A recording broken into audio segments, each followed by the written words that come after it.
guess because I've got the creative courage kind of brand in my head as this like concept that so many people should be latching onto. I mean, you kind of sold me that in your in the webinar that I went to, but it really is, like you said, it's problem solving. And what I always love as a research guy is I'll first and foremost tell people I'm a creative, which always kind of blows people's minds, especially in the research world. I just had this conversation the other day that like research and marketing are so separate. They're completely different worlds. And in my mind, I'm thinking they're just different parts. I mean, it's like saying, there's an example I always give that, there's cooks who cook with vegetables, and then there's farmers who grow vegetables, but you hope the cooks care where the vegetables are coming from, and you hope the farmers care what the cooks are doing with the vegetables, because it all at the end of the day comes together as this one thing. The other thing I like to tell people, so my company is S2 Research, and that's my personal brand, but the other name that I had tossed around was Creative Catalyst.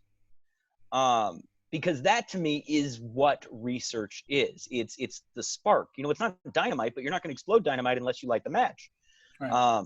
So that's really what it is. And like you said, it's about finding good data, finding good information, versus validating your opinions. The latter may not be research. I just read this great meme. I love memes. The other day, and it was a picture. It was all these stats about why water is bad for you. Did you get a chance to see this one? No. And it was these were verifiable statistics. Yeah. 100% of violent criminals have drank water within 24 hours. I did see that. That's right. It was a picture of on a bulletin board. Yeah. I did see that. Yeah. Leading cause of drowning, and all of these are right. I'll look it up, and then I'll put it into this video so that. Perfect. Yeah. And I can send you two, but I mean, like, that's exactly that to me is, if your goal was to say water's bad, yeah, you could find data to support that. Right. That's not research. That's the opposite. That's the bias validation. And there's a lot of campaigns built around that, and you see those campaigns not do as well. Yeah, it's funny. It's funny because it's the metaphor. There's so many metaphors for this. Mm-hmm. As far as even looking at it as ingredients in a recipe.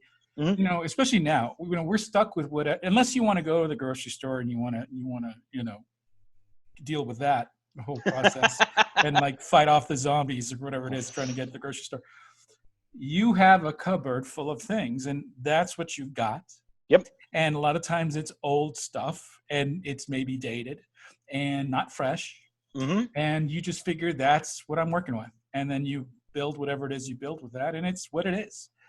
That's a great metaphor for it. Yeah. So when I'm because you are doing research. Everybody, you can't start anything without doing your own research. Now your research could have been just your knowledge of things from the past, what worked in the past. Mm-hmm. That's what you're drawing from. But if you get fresh ingredients and you get fresh content, and you actually have a directive that directs someone to grab the good stuff. I'll go to Whole Foods to get my avocados. Yep. As opposed to the Speedy Mart. It kind of becomes a sourcing thing, They don't right? have avocados at the Speedy Mart. But if they do, I might skip them. You're right. Yeah, right. Like, don't buy your sushi at the Speedy Mart. There you go. Right. But that's the thing is getting some fresh ingredients, and then you make a really delicious dish, right, with that. And that's where we want to be. So. Yeah, so we kind of jumped right in. I was going to kind of do the intros on this thing. I was wondering, did we start? But yeah, we just started. Yeah, we kind of did, and I think there's some good stuff in there. But so you're Matt Seltzer. I'm Alex Raffi, and you're Matt Seltzer, and I'm doing this. We decided we'd go ahead and have a discussion. I wanted to start. I'm the author of Creative Courage, and I do a workshop called Creative Courage. And it's about creativity, and I talk about creativity, and I love talking about creativity with people. And Matt is a friend of mine, and a new friend of mine. We just met a few months ago, right? A few months ago.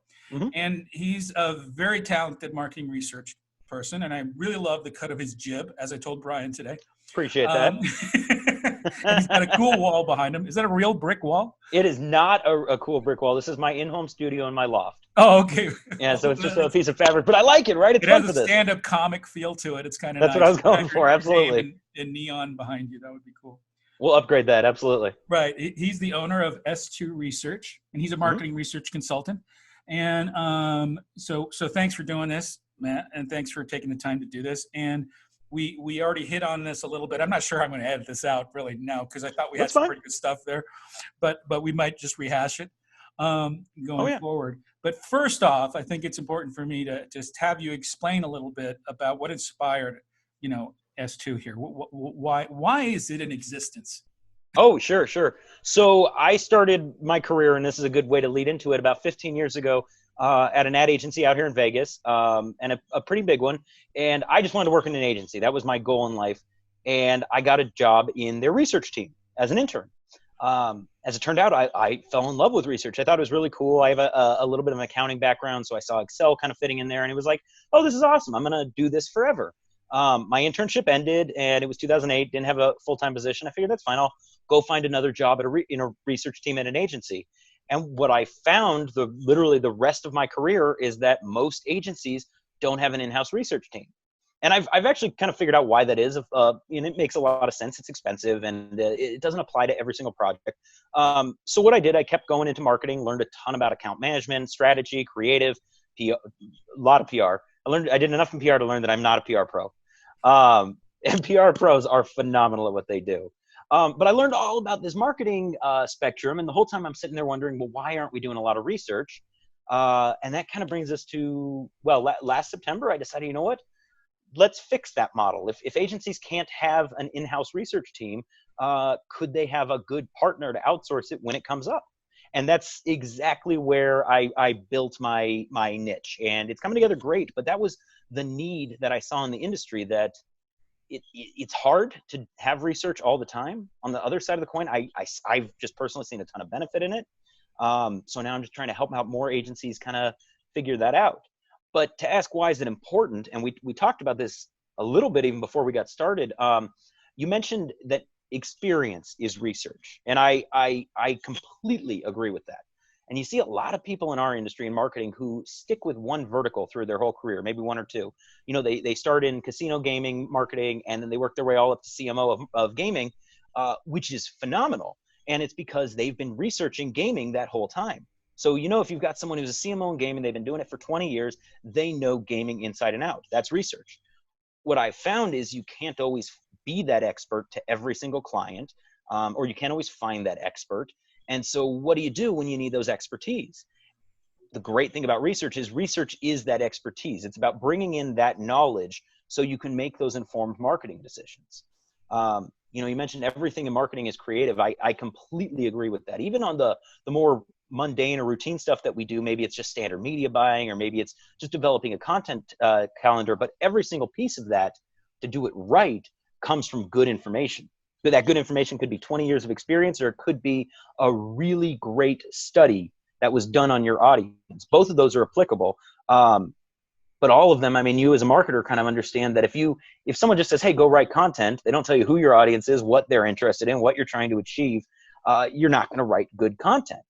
Or you're not going to create great advertising copy, or you're not going to create great PR pitches. It all comes back to basing it on something that's really insightful. So again, that's kind of where I see research really fitting into all this.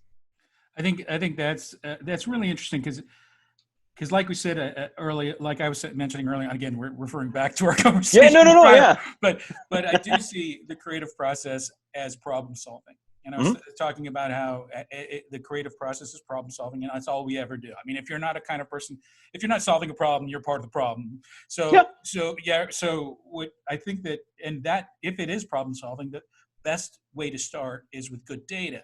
Yep. Because too many times we're in situations where we're running full speed towards a solution with bad information. Mm-hmm. And I always think that there's a lot, and we see it all the time, and I'm not going to go into it too much, but examples come to mind. Right. A lot of examples come to mind where a lot of people pat themselves on the back for having the right answer to the wrong question. Mm-hmm. And I think that's a big problem. And a lot of times we don't really know what the question is, because we think we do. We think that we start with a good question. It's odd because you think, I don't know what the right answer is, but sometimes the question's wrong. Sometimes I've noticed that when you're talking to a client, the client tells you what the reason is that they're not getting customers. Mm-hmm. And if you accept that, you're not doing them justice.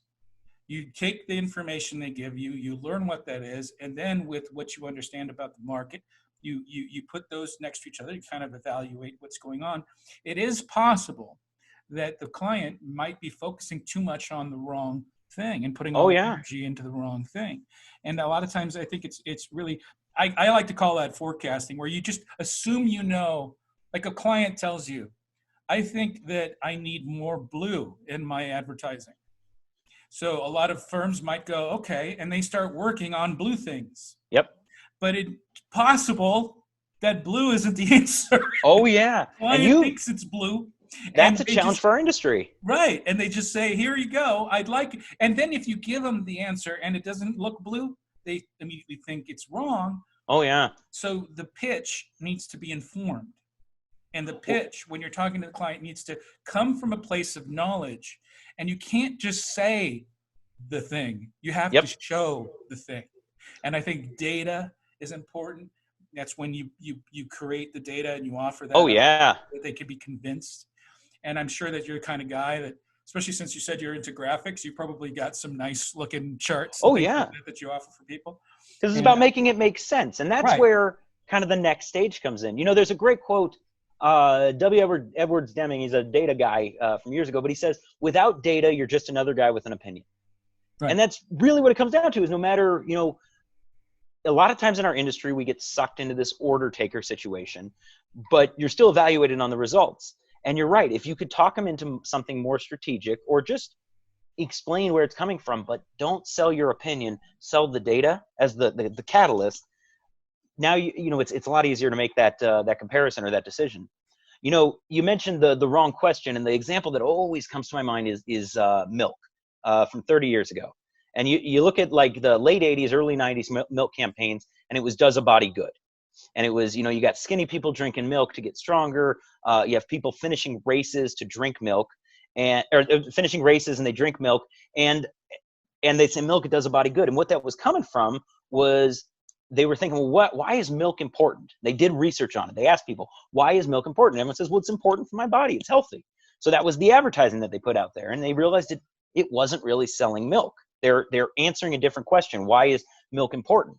They went back. They actually did some focus group studies, and they asked a different question. They said, well, why do you buy milk? And the number one reason they got is, I don't know if I have it. I know I'm supposed to have it in my fridge. That's what mom told me when I was growing up. You always have to have milk. I don't know if I have it in my fridge. If I do, I don't know if I have enough, and I don't even know if it's good. Right. And you boil that insight down into copy, and you got milk. Sure. And it's about, that answers the question that the consumer is really asking. That's the catalyst to it all. So again, that to me is where you got to figure out when you're asking the right question. I mean, again, it goes back to Hitchhiker, 42. It's about finding the right question, not necessarily the right answer. Right. Yep. It's funny because I wrote a little blog about that. Oh yeah. And what I did is I listed 42 things that are important in life. I like that. And so adding up all those things is the answer to the meaning of life. And like, you got all sorts of things in there about your kids and about it. Oh yeah. So, but I always love that. He's one of my favorites. Douglas Adams was one of my favorites. Oh yeah. And he had a really unique take on everything. And he really stepped outside the box, walked around it a couple times, stood about 300 yards away, looked at the box from a telescope. Oh yeah. He did everything possible to find the angle on something that nobody ever expected to find. Oh, the cynicism in there is hilarious and well done. Yeah. And it's thoughtful cynicism, right? It's creative and thoughtful, which is really important. So what do you think? What would you say is the biggest misconception about marketing research? That it doesn't apply to marketing. Mm-hmm. They're really two separate worlds, is the experience that I've had working in both. That it's more about validation, or it's about measurement, but not necessarily about creativity, that there is no applicable, it might as well be an accounting side of results. You're counting everything but the money. And I've seen a ton of that, and that's definitely applicable, to did it work is the question that always comes up to market research. You measure it. But when I think of market research, and I always give this example, that my favorite deliverable from a market research team is a creative brief. It's something that you take data and you don't even give them data. You don't even give a creative team something boring. You give them something that they're used to seeing, that's insightful, that sparks that creativity. And that to me is where market research kicks back in. It's about sparking the ideas, or showing the things that you don't know, or showing the things that are going to separate you in the market. Maybe it's that one word in the copy, and it sometimes is that finite, or maybe it's how you're going to niche out your digital targeting. But making it applicable, and when great researchers are really good at making it applicable to marketing, and you're seeing this trend in the research industry right now about finding those applications.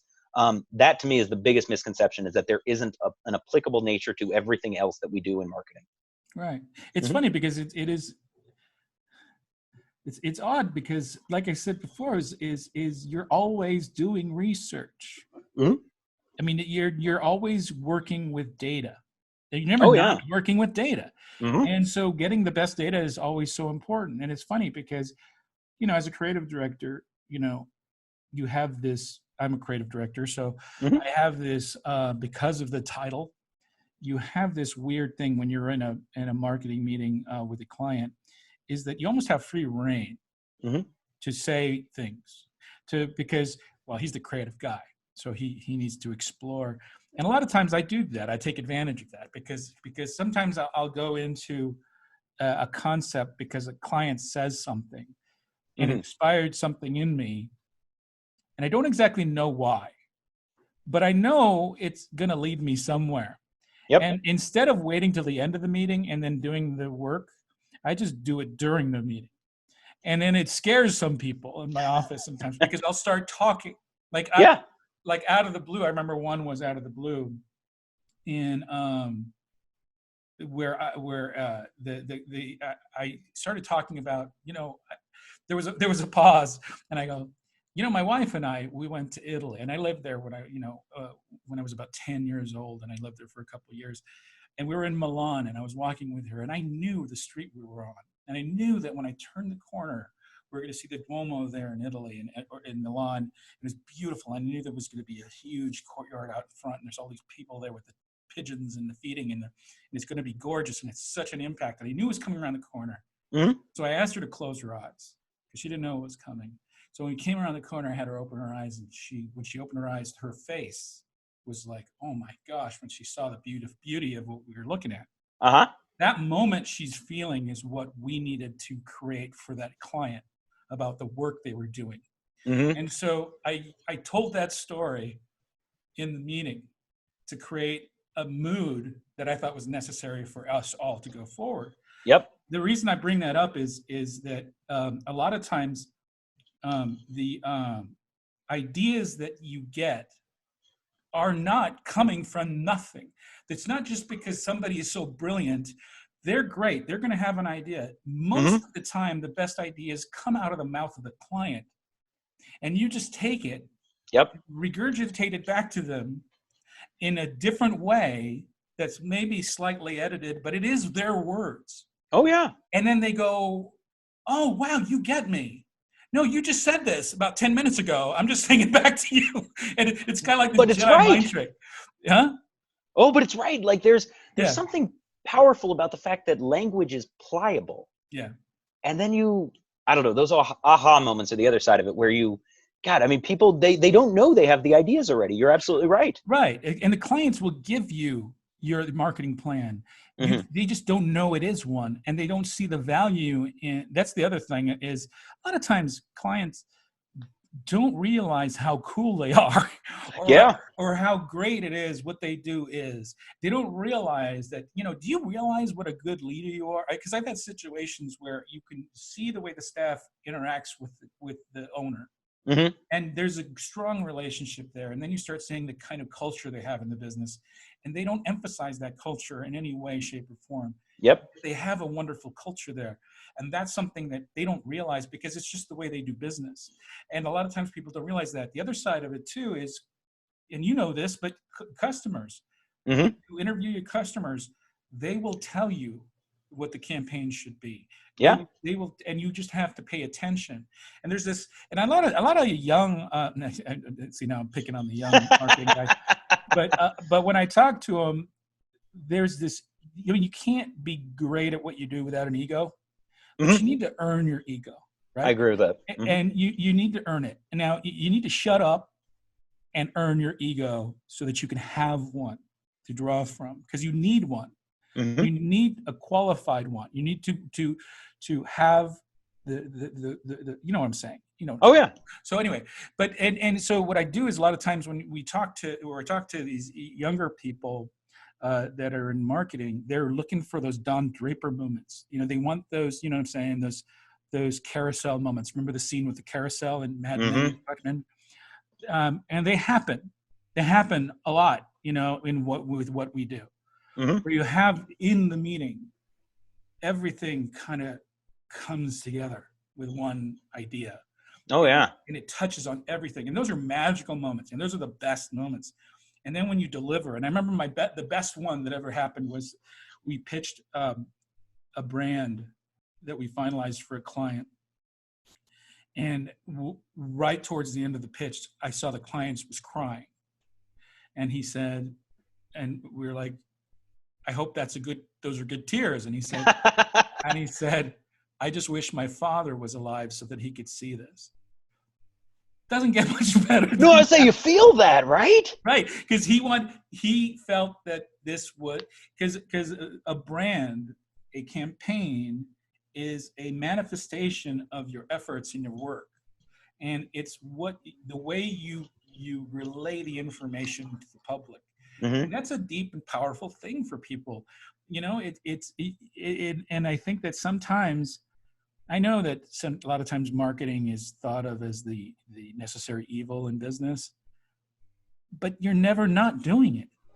Oh yeah. You know, if you don't hire a firm or don't hire, a marketing researcher, you're doing this work anyway. You're just doing it from a position of somebody who maybe hasn't thought of everything, doesn't have the skill set, but you're doing it. Oh yeah. You can't run a business without doing some marketing. Something. Yeah, I'm with you.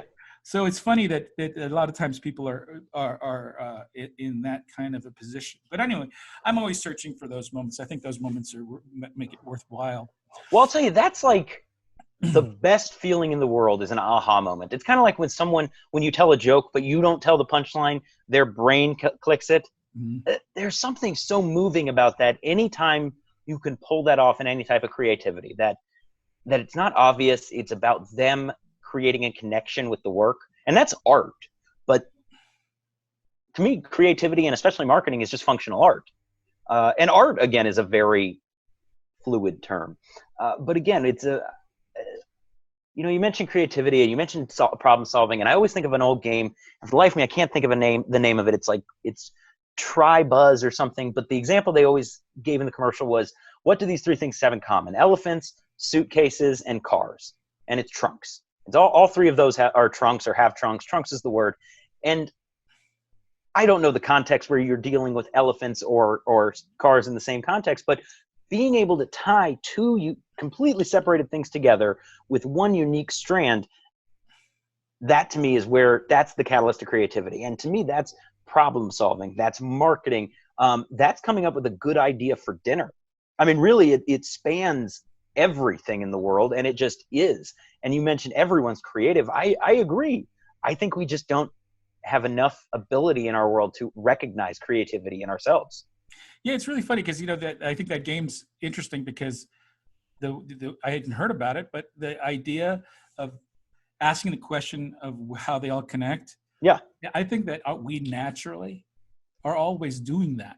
We're actually always trying to fit puzzle pieces together, always. Yep. And what we do is we force ourselves not to. I think that's the thing. We teach ourselves to keep a trunk in a car or an elephant in a car separate because it doesn't make sense to keep them together or to find that thing. And my view is no, let all this stuff in and let it be weird. Oh yeah. Let it just feel weird. That's why I think that during brainstorm sessions, it's incredibly important to let strange things that pop into your head, say them, show them, Oh express yeah. them, because everybody is going through the same process. And just because I have this weird idea, the weird idea that I have is connected to some other concept. And it's just this is the way I'm looking at this concept. And if I share it, three other people in the room are going through the same thing, and they might feel something, and it gets us closer to hitting the thing that we want to hit. So Closer. it's so Yep. many opportunities that we miss because we're thinking, we edit ourselves too soon, Oh yeah. and it's just a crime. Oh yeah. I Well, mean, it's like there's a lot of fear of bad ideas, and the funny part is you don't have good ideas until you have a lot of bad ideas. And I just think we're not sure. I mean, we really, as a society, discourage that failure, and really, that's progress.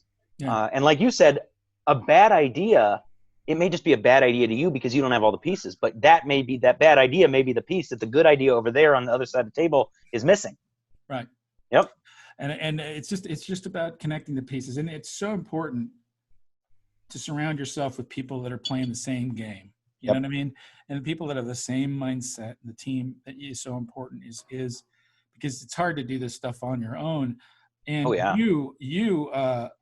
although your stuff is the kind of analysis of information and gathering Mm-hmm. data, and you're given a directive, Yeah. you have to come back to a team and deliver it in a way that they'll be able to consume and stuff. And I'm making an assumption here. No, you're I'm right. pretty sure you're not just delivering pure data. You're Oh also no. you're giving advice and suggestions on things as it comes, right? Oh, you're absolutely right. I'll tell you, I mentioned at the very beginning of this that most agencies don't have a research team. Um, Giving data, I think, is one of the reasons for that. So I think it's a disservice to what I'm trying to do. So you're absolutely right. It's about giving something coherent or something that spurs creativity. Again, it all has to be functional. It's not just about saying, "Hey, I did research and we did it." It's about that translation component. I've worked with a lot of research teams that give you 20 to 50 page reports, and I personally, there's value in that, but no one in marketing has enough time to read a 50-page report, let alone if they're not a research person, they just probably don't have the interest. And I say that because I mentioned a second ago about I've done enough PR in my life to know that I don't want to be a PR professional my whole life. That's just, you kind of discover where your strengths are, your weaknesses are, and especially where your brain, your creativity is drawn to. It's the same thing. I cannot expect every marketing person out there, especially knowing so many marketing people, to love data the way I love data. So instead, it's about creating something that they love. And that's a totally different output. I mean, that's, at the end of the day, that's exactly what everyone in marketing does. It's about creating something that the people you're trying to reach respond to. That's where it comes into play with what I'm doing. Right. And there's a lot of different ways to do that. It's funny you mentioned, I do a ton of surveys. That's a big part of what I do, but that's not even close to all of what I do. I love talking to customers because you're right. A lot of times they have the answers. And one of the ways I always kind of sell my concept of creating a creative brief like this, and it could be talking to customers, it could be a survey, it could be focus groups, there's a million ways, but wouldn't it be cool if your customers could fill out your creative brief for you? And that to me is what research is doing. Right. Yeah. Yeah. This is it's funny because I think we're going to have another one of these. Sure. Hey, it's fun. I'm with you. I can talk about this all day. There's a lot of stuff that we could go forward and Sure. keep talking about. It's funny because I think that a lot of what you were just saying is an area that I think a lot of people struggle with is the pitch. Mm-hmm. When you're delivering information or when you're delivering ideas, the pitch is incredibly important because it's really hard to express a creative idea without the creative in front of you that's completed totally. Oh yeah. And a lot of times people need to feel that securely about a thing before they'll pull the trigger on it. And I think that so any support you can have in pitching an idea is incredibly important. And I think that in terms of marketing firms that don't have research departments, need to see that as a way of relaying your idea in a way that a client is going to understand, because sometimes they're not moved by the flashy stuff. They're Yep. not moved by the verbal gymnastics that we do sometimes. Oh yeah. That are, or the creative concepts, or the beautiful, ideas that are displayed there, that sometimes they just, in the end of the day, I just want people to walk into my business. Mm-hmm. Tell me what I have to do, the thing I have to do to get them to walk into my business, especially now, because right Oh now, yeah. I've been telling friends of mine that are marketing professionals, this is our Super Bowl. Yep. Right now, this is when we need to be at our highest level, because businesses need to get back to work, and they need to get back to work in a responsible way, okay, Mm-hmm. in a way that's safe for everyone. But they do have to get back to work, and they have to find now, how am I going in this new age? It's not just, well, I guess you're gonna have to go to social media. Yep. Because Mm-hmm. I mean, sure, yeah, you have to do a lot of social media. Sure, you're gonna have Mm-hmm. to do that. But now is the time to ask yourself, how are we going to be speaking? How are we going to be communicating? And how are we going to take our message? And I posted a few things about this in the past, about the new brand is your tone. Your Mm-hmm. tone now is your brand. Is the tone of your business in this time Yep. is what people are noticing. And I do think that's important. Oh yeah. Your job is really going to be interesting now, because of how in this new the data is all going to be different. I just imagine. Well, so it's funny you say that. So I had a project that I unfortunately actually had to turn down this morning. And it's a client, we're pitching someone new, and they wanted to know about their audience, and the turnaround was just going to be too fast. And we couldn't do it. But I say this because normally, and I say normally, like 6 weeks ago, if turnaround was too fast to do a big study, I would say, let's go find existing data. Let's go look at what's out there and make at least some reasonable assumptions. And that data is not there anymore. I mean, what data looked like about your customers 12 weeks ago is largely not applicable anymore. So it's Wild West. I mean, we're all just trying to navigate it. That's what's exciting for me in the research time is I'm literally trying to write some maps for the navigation part.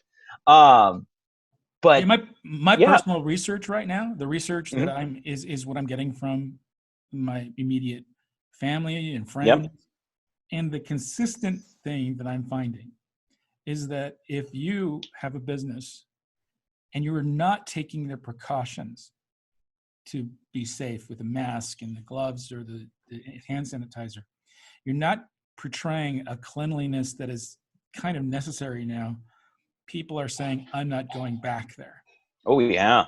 And that's harsh, and that's tough, because nowadays, there's no cars in the parking lot in a lot of areas that they're and I'm It's a looking at ghost town.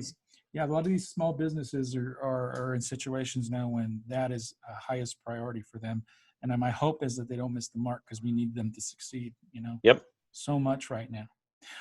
But anyway, so let's I mean, we're gonna have to probably wrap up here, because Sure. we don't want to go too long. But Save for part 2, Electric Boogaloo. yeah, sounds good.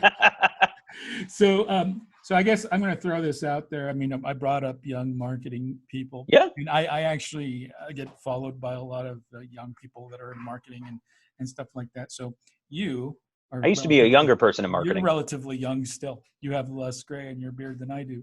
But what advice would you give somebody who's interested in not only just market research, but in marketing in general?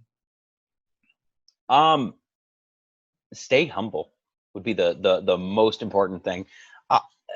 It's amazing what you can learn and continue to learn. I mean, anyone who thinks they know everything in this industry, I think, has forgotten what this industry is about. Because you nailed it. People have answers whether they know it or not, and you don't know where you can get information from. I mean, I've talked to people just starting out in this industry, and I've talked to CMOs, and both can share some insights to me, whether they realize they're doing it or not. And the only way you're even going to be receptive to that is to acknowledge you don't know everything, because none of us will ever. I think that's almost the beauty of it. Well, those are some wise words. I think those are a good way to close this first creative courage discussion. I agree. Yeah. Of course you do. You said the wise words. Of course you agree. So I'll take it. Yeah, and hopefully we can quote it, and we'll frame it later, and it'll be what good. did we say about being humble? I forgot. Yeah, no, it was more just advice. Do as I say, not as I. Right. All right. So why don't you throw out your business, your name, and like your website and all that information. Oh, sure. Yeah. So S2 Research. So that's s2research.com. It's S like Sam, number 2 research. It was originally going to be Seltzer Strategic, but that's way too long, branding. And again, my name's Matt Seltzer. You can find me on LinkedIn, Twitter, Facebook, Instagram, smoke signals, maybe. So lots of ways to get in touch. But yeah, I'm out there in the world just talking about research. I've got a really active blog too that's all about DIY research for the marketer. That's awesome. Mm-hmm. And I'm Alex Raffi, creative director and partner at Imagine Communications. You can find us at weareimagine.com. That's where all the information is, and you'll see my beautiful team there. All right, Matt. Thanks a lot, man. And we'll do this again for sure. Okay? Absolutely. Alex, thank you so much.